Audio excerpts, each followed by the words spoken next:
श्री कृष्ण मित्रों, फिर एक बार बहुत बहुत हार्दिक स्वागत है आप सभी का। आज हम बात करेंगे कुंभ राशि के बारे में।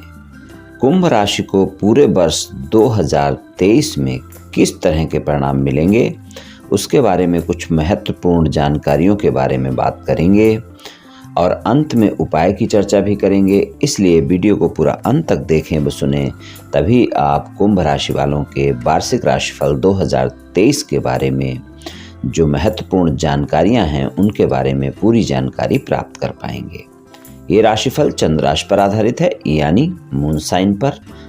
जिन लोगों को अपनी राशि नहीं पता है वो लोग अपनी जन्म कुंडली में देख लें कि चंद्रमा उनकी किस राशि में है। जिस राशि में चंद्रमा है वही उनकी राशि है। जिनके पास जन्म कुंडली नहीं है वो अपने नाम के पहले अक्षर से अपनी नाम राशि जान सकते हैं और ये राशिफल अपनी नाम राशि से देख व सुन सकते हैं। चलिए मित्रों, शुरू करते हैं। कुंभ राशि वालों के स्वामी जो हैं वो शनि हैं और शनि का गोचर कुंभ राशि में ही 17 जनवरी से हो जाएगा। और 17 जनवरी से जब कुंभ राशि में शनि देव का गोचर होगा, ये पूरे वर्ष रहेगा। और यहाँ पर उनकी जो दृष्टियां हैं वो तीसरे भाव पर तीसरी दृष्टि, सप्तम भाव पर सातवीं दृष्टि और दसम भाव पर 10वीं दृष्टि रहने वाली है।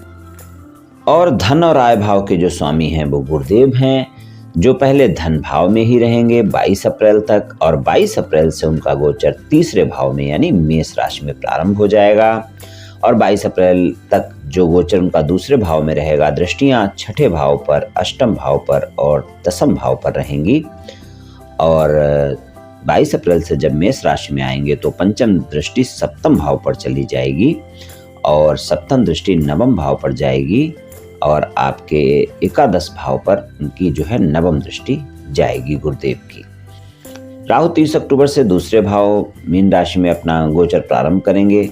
इससे पहले वो तीसरे भाव मेष राशि में रहेंगे, यानी कि ज़्यादा समय तक जो गोचर है वो तीसरे भाव मेष राशि में है। और केतु की अगर हम बात करें तो वो 30 अक्टूबर से कन्या राशि में गोचर प्रारंभ करेंगे, 8वें भाव में जाएंगे। इससे पहले उनका गोचर नवम भाव में रहेगा, तुला राशि में रहेगा। तो इस तरह की ग्रह गोचर स्थिति रहेगी। कुंभ राशि वालों को क्या महत्वपूर्ण परिणाम मिलने वाले हैं राशिफल में 2023 में, तो कुंभ राशि वालों का जो महत्वपूर्ण राशिफल की बात करें तो सबसे पहली बात तो यही है कि कुंभ राशि वालों पर वर्ष 2023 में पूरे वर्ष शनि की जो 7.5 है वो चलती ही रहेगी। तो सबसे पहली बात तो यही देखने वाली होगी कि आपकी जन्म कुंडली में अगर शनि की पोजीशन अच्छी है, दशांतर दशा भी अच्छी है और शनि अच्छी पोजीशन में है, स्वराशि के हैं, उच्च के हैं और जिन भाव में उनके परिणाम अच्छे होते हैं उन भाव के स्वामी हैं या फिर उन्हीं भाव में शनिदेव विराजमान हैं और आपकी दशांतर दशा भी अच्छी है, तो आपको अच्छे परिणाम मिलेंगे, यानी कि कई सफलताएं आप देख सकते हैं वर्ष 2023 में।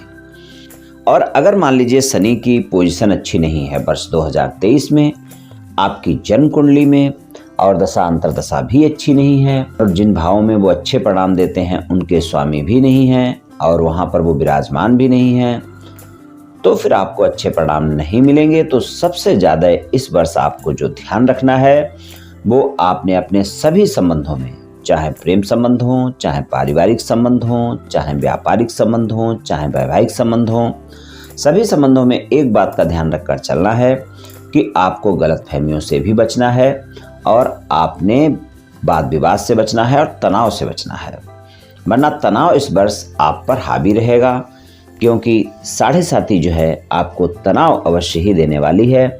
इसलिए आप ध्यान रखें कि तनाव को अपने ऊपर बिल्कुल भी हावी ना होने दें।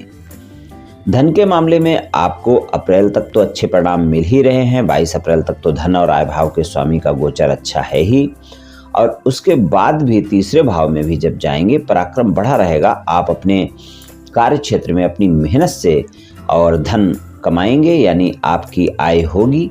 और धन के मामले में तो कोई कुंभ राशि वालों को वर्ष 2023 में दिक्कतें बिल्कुल भी नहीं दिख रही हैं, वहाँ पर तो आपको अच्छे परिणाम मिलने वाले ही हैं। व्यापार, कारोबार और नौकरी में आपके राशि स्वामी की जो दृष्टियां हैं वो अच्छी हैं। तीसरे भाव पर दृष्टि है, सप्तम भाव पर दृष्टि है, दसम भाव पर दृष्टि है। व्यापार कारोबार, अगर आपका कोई बिल्डिंग मटेरियल से जुड़ा हुआ है, कोई एग्रीकल्चर से जुड़ा हुआ व्यापार कारोबार है, तो कोई ज़मीन के नीचे से पाई जाने वाली चीज़ें हैं, केमिकल है, पेट्रोकेमिकल है, इस तरह के कोई भी चीज़ें हैं तो वहाँ पर भी आपको देखेंगे आप बहुत अच्छे परिणाम आपको मिलने वाले हैं। 12वें भाव के स्वामी भी हैं आपके राशि स्वामी। विदेश से जुड़ा हुआ कोई व्यापार कारोबार करते हैं, विदेश में कोई नौकरी करते हैं या फिर देश में ही रहकर आप किसी मल्टीनेशनल कंपनी में कार्य करते हैं जो विदेश से जुड़ा हुआ व्यापार कारोबार करती है, आप देखेंगे आपको वहाँ पर काफ़ी अच्छे परिणाम देखने को मिलेंगे। और अगर मान लीजिए आपका व्यापार कारोबार चिकित्सा क्षेत्र से जुड़ा हुआ है, मेडिकल स्टोर है, कोई आप छोटा मोटा नर्सिंग होम चलाते हैं, कोई छोटा मोटा क्लिनिक चलाते हैं या फिर बड़ा चलाते हैं और आपकी कोई पैथोलॉजी लैब है, आप डॉक्टर हैं, आप देखेंगे कि इस वर्ष 2023 में आपको काफ़ी अच्छे परिणाम देखने को मिलेंगे। और विदेश से जुड़े हुए व्यापार कारोबार में तो आपको काफ़ी लाभ देखने को मिलेगा ही मिलेगा। इस वर्ष आपकी विदेश यात्रा भी हो सकती है और अगर वो यात्रा आपकी कार्य क्षेत्र से जुड़ी हुई होती है, चाहे नौकरी कर रहे हैं और चाहे व्यापार कारोबार कर रहे हैं, तो वहाँ पर आप देखेंगे आपको काफ़ी लाभ देखने को मिलेगा इस वर्ष 2023 में। गुरुदेव 22 अप्रैल से तीसरे भाव में जाएंगे, हालांकि उनकी युति जो है राहु के साथ हो जाएगी और वो 30 अक्टूबर तक वहाँ पर रहेगी। 30 अक्टूबर के बाद जो राहु है वो दूसरे भाव में चले जाएंगे।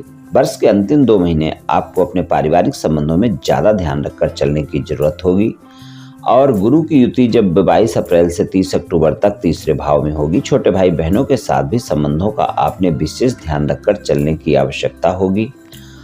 और गुरु की जो दृष्टियां हो जाएंगी उस समय पर, तो आप ध्यान रखें कि वैवाहिक संबंधों में गलतफहमियां ज़्यादा देखने को मिल सकती हैं, वहाँ पर ज़्यादा गलतफहमियां ना हो, इस बात का ध्यान रखें। लेकिन विवाह से जुड़ी हुई समस्याएं भी आपकी हल होंगी, ये बात भी है। और अगर आप विवाहित हैं, किसी रिश्ते की तलाश में हैं, तो वहाँ पर रिश्ते की तलाश भी आपकी इस वर्ष पूरी हो सकती है। धर्म कर्म में काफ़ी मन लगेगा इस वर्ष, क्योंकि आप तनाव से परेशान होंगे तो आपका मन धर्म की तरफ जाएगा, अध्यात्म की तरफ जाएगा। तो धर्म कर्म से जुड़े हुए कार्यों में अगर है तो वहाँ पर तो आपको लाभ देखने को मिलेगा। और अगर धर्म कर्म के कार्यों से नहीं भी जुड़े हुए हैं तो भी कोई न कोई तीर्थ यात्रा और आप कर सकते हैं इस वर्ष, और धर्म कर्म के मामलों में बढ़ चढ़ कर हिस्सा आप ले सकते हैं। एकादश भाव पर गुरु की दृष्टि रहेगी 22 अप्रैल से लेकर पूरे वर्ष, और एकादश भाव में धनु राशि भी है। तो आय के मामले जो भी आपके हैं वो आपके चलते रहेंगे और नियमित स्रोतों से आय होती रहेगी। आय के मामले में कहीं कोई दिक्कतें नहीं होने वाली हैं। पिता के साथ संबंधों में आपको ध्यान रखकर चलना होगा। पिता के स्वास्थ्य का ध्यान भी रखकर आपको चलना होगा, इस बात का ध्यान रखकर चलना होगा। और वर्ष के जो अंतिम 2 महीने हैं वहाँ पर अगर आपको कोई स्वास्थ्य के मामले में कोई गंभीर स्वास्थ्य समस्या चल रही है आपको खुद को, तो वहाँ पर आपने ध्यान रखकर चलने की आवश्यकता है कि अगर कोई भी स्वास्थ्य समस्या होती है तो कोताही बिल्कुल नहीं बरतनी है और डॉक्टर से परामर्श लेना बिल्कुल ज़रूरी है, ये बात ध्यान रखें। और ससुराल पक्ष के लोगों के साथ वैसे तो संबंध आपके सामान्य रहेंगे, अच्छे रहेंगे, लेकिन आप ध्यान रखें कि 22 अप्रैल से और जो 30 अक्टूबर तक का समय है वहाँ पर थोड़ा सा आपको ध्यान रखकर चलने की आवश्यकता होगी। और हालांकि गलतफहमियां हो सकती हैं आपके ससुराल पक्ष के लोगों के साथ, वहाँ पर भी थोड़ा सा आपको ध्यान रखना है। तो ससुराल पक्ष के लोगों के साथ संबंध अच्छे रहें, इस बात का आपको ध्यान रखकर चलने की आवश्यकता है। तो पूरे वर्ष 2023 में इस तरह के कुछ परिणाम आपको देखने को मिलेंगे। और अगर आप किसी साथी की तलाश में हैं प्रेम संबंधों में, तो वहाँ पर ध्यान रखें कि किसी से भी मित्रता का हाथ बढ़ाने से पहले उसके बारे में पूरा जांचना और जानना जरूरी है, वरना आपको ऐसा साथी इस वर्ष नहीं मिलने वाला है जो कि आपके साथ लंबे समय तक संबंधों में चले। गलतफहमियां बढ़ सकती हैं, वाद विवाद बढ़ सकते हैं और आपके संबंध खराब हो सकते हैं, इसलिए इन बातों का ध्यान रखकर ही आप मित्रता का हाथ आगे बढ़ाएं। कुंभ राशि वालों को कुछ इस तरह के परिणाम देखने को मिल सकते हैं और सबसे अच्छा उपाय है कि इस वर्ष जब भी मौका मिले आप शनिवार वाले दिन किसी गरीब व्यक्ति को भोजन का दान करते रहें। और अगर मान लीजिए वो नेत्रहीन है, अपंग है, कुष्ठ रोगी है, तो आपको ज़्यादा लाभ देखने को मिलेगा। और नहीं तो आप किसी भी गरीब व्यक्ति को भोजन का दान इस वर्ष आप करते रहें, तो वहाँ पर आपको काफ़ी लाभ देखने को मिलेगा। सबसे अच्छा उपाय यही है। और बुधवार को गाय की सेवा करते रहें, यानी गाय को कुछ न कुछ खाने को देते रहें। कोई हरा चारा दे सकते हैं, आटे की लोई दे सकते हैं, रोटी और गुड़ भी खिला सकते हैं। कुछ भी गाय को खाने को दें बुधवार के दिन आप, तो उससे भी आपको काफ़ी लाभ देखने को मिलेगा। तो ये उपाय आप कर लें मित्रों, निश्चित ही आपको लाभ मिलेगा। तो मित्रों, आज मैंने आपसे कुंभ राशि वालों के राशिफल के बारे में कुछ चर्चा की। ये राशिफल सामान्य राशिफल है, सभी जातकों पर पूर्ण रूप से प्रभावी होगा ऐसा संभव नहीं है, क्योंकि आपकी जन्म कुंडली में ग्रहों की स्थिति और आपकी वर्तमान दशा और अंतर्दशा और फिर ग्रहों के गोचर की स्थिति, इन सभी बातों पर बहुत कुछ निर्भर करता है। आप सभी स्वस्थ रहें, आयुष्मान रहें, धनवान रहें, ऐसी मेरी श्री कृष्ण भगवान से प्रार्थना है। जय श्री कृष्ण।